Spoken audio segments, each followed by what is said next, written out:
નમસ્તે. અત્યારે police staff અને પોલીસ પરિવાર એક ધારાસભ્યએ પટ્ટા ઉતારી લેવા માટે આપેલું નિવેદન, ફક્ત નિવેદન, એના માટે વિરોધ પ્રદર્શન કરીને રોડ પર ઉતરી રહી છે. સારું કહેવાય કે વિરોધ કરવા દેવામાં આવે છે, બાકી અમુક લોકોને આજના સમયમાં વિરોધ પણ કરવા દેવામાં આવતો નથી. આ પોલીસ પરિવાર વિરોધ કરી રહી છે એ સારું કહેવાય. હવે મુદ્દાની વાત, મને બરોબર યાદ છે કે 2022 ગુજરાત વિધાનસભાની ચૂંટણી પહેલા આમ આદમી પાર્ટીના સંયોજક અને તે વખતના દિલ્હીના મુખ્યમંત્રી શ્રી અરવિંદ કેજરીવાલ સાહેબે બપોરે 2 વાગે પ્રેસ કોન્ફરન્સમાં એવું કહેલું કે જો ગુજરાતમાં આમ આદમી પાર્ટીની સરકાર આવશે તો ગ્રેડ પેનો મુદ્દો ઉકેલી લેવામાં આવશે. પોલીસ મિત્રોને યાદ હશે કદાચ કે એ વખતે તમારું ગ્રેડ પેનું આંદોલન અને માગણીઓ ચાલી રહી હતી.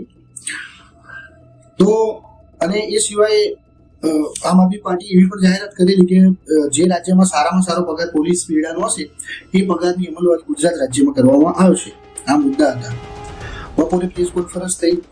સાંજે 4 વાગે એ અરવિંદ કેજરીવાલની એક ક્લિપ દરેક પોલીસ મિત્રોએ અને એમના પોલીસ પરિવારોએ એમના સ્ટેટસમાં મૂકી હતી. વાત વાયુ વેગે પ્રસરી ગઈ. એ વખતે સરકાર અથવા તો પોલીસ બેડાના ઉપરના અધિકારીઓએ રાત્રે 8 થી 9 ની વચ્ચે આશરે એવી સૂચના આપી કે ભાઈ આ સ્ટેટસ હટાવી દો, અને લોકોને દબાણપૂર્વક એ સ્ટેટસ હટાવવા પડ્યા હતા. મને બરોબર યાદ છે. તો સાહેબ, આમ જોવા જઈએ તો પટ્ટા એ વખતે જ ઉતરી ગયા હતા. અત્યારે તો ફક્ત નિવેદન આપ્યું છે, પરંતુ શું ખરેખર તમારા પટ્ટા પહેરેલા છે? કોઈ પણ નેતા આવે ને તમને વગર કારણે 8-8 કલાકનો બંદોબસ્ત, ગમે ત્યારે કોલ કરી અને 2 કલાકનો બંદોબસ્ત, ઘરથી 5-5 કિલોમીટર દૂર પોઈન્ટ આપીને બંદોબસ્ત, મહિલાઓને કોઈ સુવિધા ના હોય એવો પોઈન્ટ આપીને બંદોબસ્ત, શું પટ્ટા છે?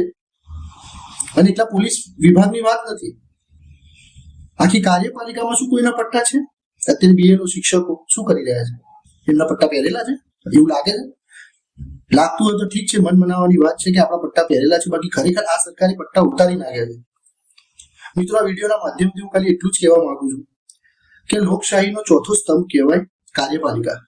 કાર્યપાલિકા એટલે સરકારી કર્મચારી, એડમિનિસ્ટ્રેટિવ ડિપાર્ટમેન્ટ. એ કોઈ પણ હોય, પોલીસ વિભાગ હોય, રેવન્યુ ડિપાર્ટમેન્ટ હોય, ગૃહ વિભાગ હોય, શિક્ષણ ખાતું હોય, કૃષિ ખાતું હોય, કોઈ પણ હોય. શું પટ્ટા પહેરેલા છે? પટ્ટા પહેરેલા? સાહેબ, હવે પટ્ટા પહેરવાનો સમય આવી ગયો છે. પટ્ટા તો ઉતરી ગયેલા છે ઓલરેડી. એટલે કોને ઉતાર્યા છે એ બધાને ખબર નથી. અત્યારે પટ્ટા પહેરવાનો સમય આવી ગયો છે. તો પાખંડ છોડો, રાજકીય હાથા બનવાનું છોડો. બરોબર છે? પૂર્વ આઈપીએસ અધિકારી મીડિયાના માધ્યમમાં આવી અને એવો નિવેદન આપે કે સરકારના રાજનેતાઓના ટોપી પટ્ટા તો 5 વર્ષના હોય છે, અમારા તો 58 વર્ષના હોય છે. એ તો એવા કોઈ રાષ્ટ્રપ્રેમી અને ઈમાનદાર નેતાઓ નથી આવ્યા ભાઈ સાહેબ.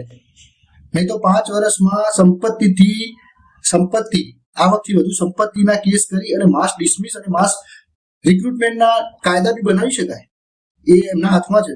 5 વર્ષ જો જનતા સ્પષ્ટ બહુમતી આપે તો જેની આવકથી વધુ સંપત્તિ છે એનું માસ ડિસમિસલ અને એના અગેન્સ્ટમાં માસ રિક્રુટમેન્ટ. ઘણા યુવાનો, ગણેલા ઈમાનદાર યુવાનો અત્યારે બેરોજગાર ફરી રહ્યા છે. એટલે જગ્યા છે, બરોબર છે. ખબર નહીં એવા નિવેદન કેમ આપતા હશે. હજી રિટાયર થયા પછી હજી એમને રાજ્યપાલ બનવું છે કે એક્સટેન્શનનો જે ઉત્સવ ચાલે છે સરકાર દ્વારા, એક્સટેન્શન ઉત્સવ, એ ઉત્સવમાં ભાગીદારી બનીને હજી કોઈ પોસ્ટિંગ લેવું છે કે રાજ્યસભાના મેમ્બર બનવું છે, શું કરવું છે ખબર નહીં, રામ જાણે. પણ બધાને નિવેદન છે કે આ દેશ આપણો છે, આ દેશ આપણે બચાવવાનો છે. કાર્યપાલિકા એ લોકશાહીનો એક સ્તંભ છે. તો આપણે કોઈ રાજકીય હાથા બન્યા વગર જે સાચું હોય એનો સાથ આપીએ. બરોબર છે? માયા ભેગી કરી, પૈસા ભેગા કરી શું કરશો? તમારા છોકરાઓ વિદેશમાં સેટ કરશો, 2-4 મોટી ગાડીઓ લાવશો, 4 બંગલા બનાવશો, 10 વીઘા જમીન લેશો. દેશ આપણો છે ભાઈ, આપણે જાગવાની જરૂર છે. રાજકીય હાથા બનવાની જરૂર નથી. ગ્રેડ પેનો મુદ્દો પોલીસ કર્મચારીનો હતો. સારામાં સારો પગારનું એ વખતે એમના પટ્ટા ઉતારી લેવામાં આવ્યા, સ્ટેટસ ઉતારી લેવામાં આવ્યા. કેમ એ વખતે કોઈએ વિરોધ ના કર્યો? કરવો જોઈએ ને ભાઈ. આવનારી પેઢી માટે તમે તમારા છોકરાઓ વિદેશમાં મોકલી દો છો, એનો મતલબ જ તમને ખબર છે કે અહીંયા સમાજ વ્યવસ્થા કે અહીંયા જે એડમિનિસ્ટ્રેટિવ વ્યવસ્થા કે જે કહેવાય સિસ્ટમ એ યોગ્ય નથી. એટલે તમે તમારા છોકરા વિદેશમાં મોકલો. તો એ યોગ્ય નથી. એમાં તમે ભાગ ભજવ્યા કરતા તમે પટ્ટા પહેરી લો, જે ઉતરી ગયા છે. દરેક માણસ પટ્ટા પહેરી લો તો બધું યોગ્ય થઈ જશે. નિવૃત્ત આઈપીએસ એક આઈપીએસ સાહેબ હતા, સંજીવ ભટ્ટ સાહેબ. એમને કેમ કોઈ નિવૃત્ત આઈપીએસ અધિકારીએ મીડિયાના માધ્યમથી તો કોઈ પ્લેટફોર્મ પર વાત કરી સંજીવ ભટ્ટ સાહેબનો કેટલા વર્ષની સજા થઈ, એમનું અત્યારનું સ્ટેટસ શું છે, એમને સજા કેમ થઈ, એમને કઈ કલમ ઉમેરાઈ, ક્યારે બહાર આવશે, એમને જામીન મળશે કે નહીં મળે? તમારા પરિવારના સભ્ય છે ને આઈપીએસ સંજીવ ભટ્ટ સાહેબ. રાજકીય અથવા કોઈ બનવાની જરૂર નથી. આ દેશ આપણો બધાનો છે. બધા પોતપોતાની જવાબદારી સમજવા જોઈએ. કાર્યપાલિકા હોય, મીડિયા હોય, વિધાયિકા હોય કે આપણી ન્યાય વ્યવસ્થા હોય. એટલે મહેરબાની કરી હાથ જોડી વિનંતી છે કે મુદ્દાની વાતો કરો, કામની વાત કરો. બરોબર છે? લોકોને બહુ જ તકલીફ છે અત્યારે. લોકો બહુ હેરાન થાય. ઘણા લોકોના ઘર ડિમોલિશ થઈ રહ્યા છે. ઘણા લોકો આશાઓ કરો, ધરણાઓ કરે, વિદ્યાર્થીઓ ધરણાઓ કરે છે, કોઈ ઓપીએસ માટે આંદોલન કરે છે, કોઈ ફિક્સની મુદ્દે કાર્યક્રમ આંદોલન કરે છે. સાહેબ કંઈક વિચારો, બધા ભેગા થઈ વિચારો. જય હિન્દ, જય ભારત, જય જય ગરવી ગુજરાત.